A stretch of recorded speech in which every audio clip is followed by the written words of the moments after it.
I'm Mike Hanrahan, Managing Director of Maid2Clean franchise. When people ask me what type of business Maid2Clean is, I tell them that it's a real business. Now, my views on what a real business is are quite controversial, but I'll share them with you.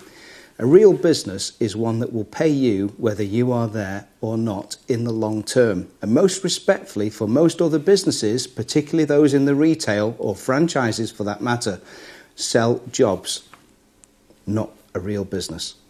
Maid2Clean, on the other hand, works on the proviso that when you have hundreds of people paying money, small amounts of money granted into your bank over a period of time, that residual income builds up over time to create a substantial income, which for the franchisees means long-term freedom from a job.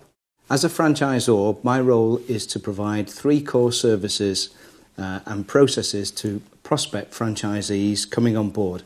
They are how to acquire clients, how to acquire cleaners, and marry the two up and manage any events that happen thereafter.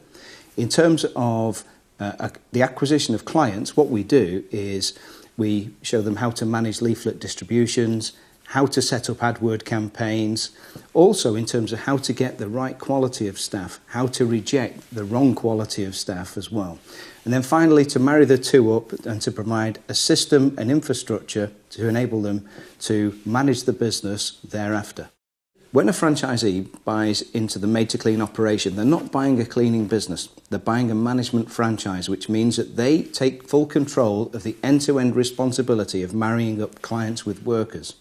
And this is how it works. They're paid for 6 services: to advertise for the worker, to interview her in her own home, to vet the worker, to marry up the client with the worker, next to insure the cleaner against injury or damage, and finally they would replace the worker if they're on holiday, sick or unsatisfactory. There's no need to get involved with paying cleaners directly and employing staff directly. There's no need as well for a huge capital infrastructure cost associated with industrial cleaning equipment and materials, because our cleaners use the client's vacuum cleaner, iron and ironing board. Similarly, they use the client's domestic cleaning products. This provides a very low overhead business model to our franchisees and increases the profit margin immeasurably. Similarly, our franchisees do not need to buy vans or carry the women around from one place to another, heaven forbid.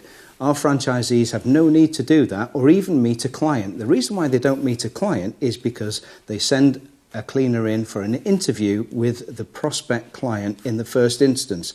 After the warm feeling has been established with the client and she knows that she's happy with the lady that's going to be coming into her house, that is when our franchisee engages directly with the client.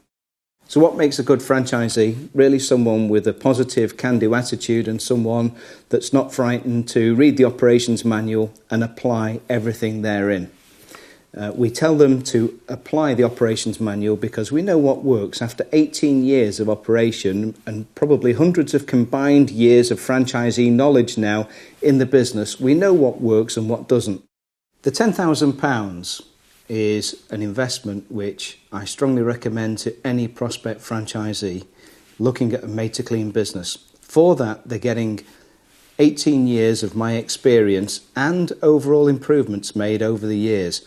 If a franchisee was to start off from scratch themselves, even the costs of legal agreements alone for cleaners and clients would far surpass the £10,000, and they would make all the mistakes that we made in the early days. The advantage of a Maid2Clean franchise is an elimination of those, a clear-cut way via the operations manual and pre-launch to-dos of getting out there into the marketplace and getting the maximum return on investment as quickly as possible. When you come on board with Maid2Clean, it's a 5-year arrangement whereby we engage with you in a contractual obligation to support you for a period of 5 years going forward. At the end of that 5 years, you have an option to renew or otherwise. To date, everyone that's gone through to term has requested a 10-year extension, and we're really proud of that.